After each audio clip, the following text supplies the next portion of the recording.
Hello there, everyone. Welcome to this week's edition of the Library News. I am your friendly librarian, and we are in the first week of October, which means for us in the library, we've got a brand new collection on feature. And this month's theme is the ability in disability. So all of the books in this collection feature characters or real people who have some sort of disability, whether it's physical, psychological, mental, or learning disability. And it shares their stories and their experiences and their accomplishments. So as for how folks who are disabled have been portrayed in stories and the media, there tends to be two very common issues. The first is that many people see the disability more than they see the real person, and they let the labels of a disability define a person. So they see the wheelchair before they see the person sitting in it. Or, someone becomes known as the kid with autism, or the kid with this or that, the blind kid. And of course, that's not fair, because even if you have a disability, of course that's a part of your life, but it's only one part of your life. Those people have full, rich human experiences just like all of us. And so to reduce them to a label just doesn't make sense, and it limits how we see them. Another common issue is this idea where they focus on folks with disabilities who do miraculous things, right? So you have someone like Ray Charles, who we have his biography, who's blind, and yet was one of the greatest jazz pianists to ever live.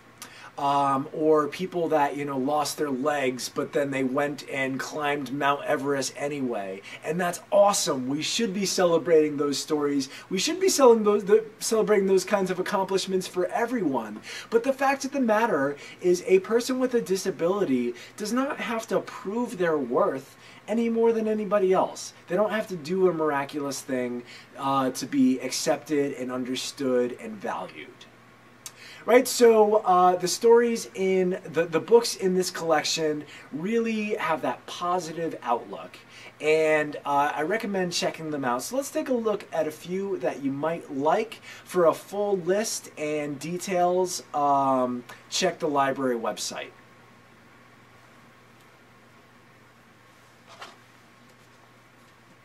Alright, the first book is called Her Own 2 Feet by Meredith Davis and Rebecca Uwatanzi.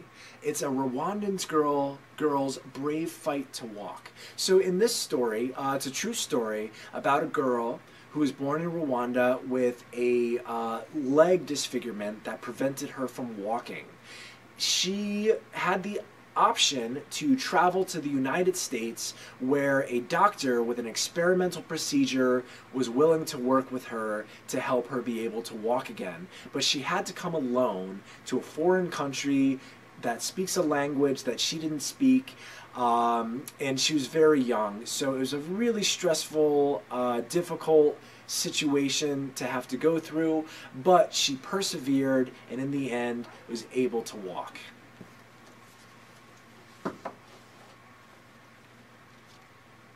We've got some great sports books. So this is a new one that just came out called Bouncing Back. In this one, it tells the story of 13-year-old Carlos Cooper. And Carlos was a star basketball player until he got into a major accident that put him into a wheelchair. And so this is about his adjustment to his new life, but then also him finding out how he can continue to compete in the sport that he loves despite the new challenges that he faces.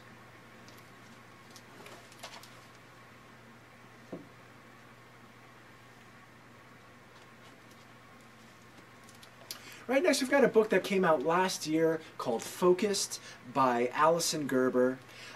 In this story, Clea can't control her thoughts. She has invasive thoughts. She has trouble concentrating, is easily distracted. Of course, this creates a lot of complications, not only in school, where she has trouble living up to the expectations of her teachers and parents, but even in her friendships.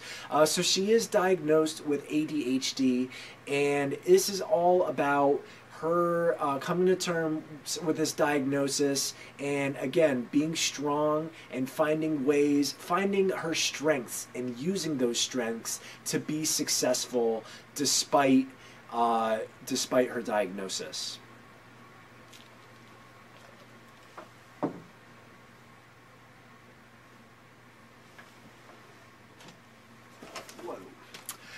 Next we've got a relatively new release called The Silence Between Us. So in this story, Maya is deaf, and her whole life had been going to a special school for the deaf. Now she's transferring to a mainstream school that's really designed for hearing students. So, of course, you know, she's adjusting to this new situation. She meets a boy who she kind of likes, and he starts trying to communicate with her in sign language. He's learning sign. And as much as she appreciates the gesture, you know, she's worried about getting too close to this guy, because she says that, you know, a hearing person and a deaf person, that relationship can never work out.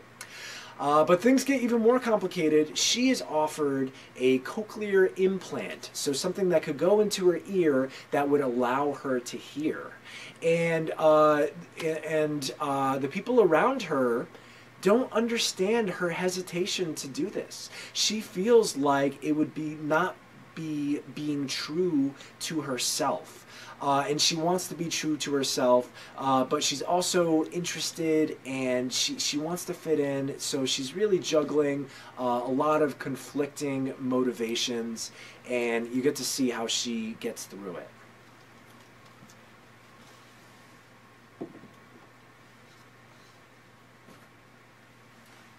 Alright, we've also got some action-packed stories. I've got a science fiction novel for you here called Six.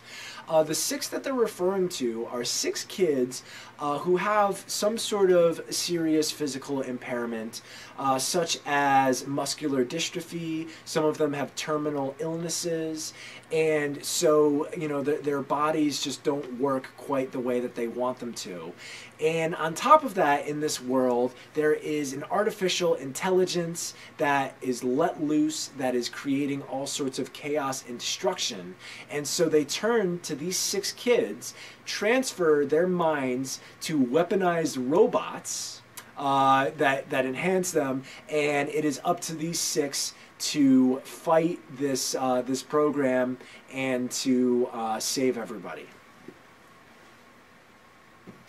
Right, and the last one you've probably heard of, but it is a favorite, and that is Percy Jackson and the Olympians. This is the first novel in that series of The Lightning Thief, but it's a great series, I think 7 books in it. And so Percy does have ADHD, again, struggles in school, in his private school, but then he finds out that he is the son of a god, a Greek god. He is a demigod, and it becomes his responsibility to save the world from, you know, evil gods and goddesses and creatures. And this is a great adventure series that in fantasy that I highly recommend to anyone.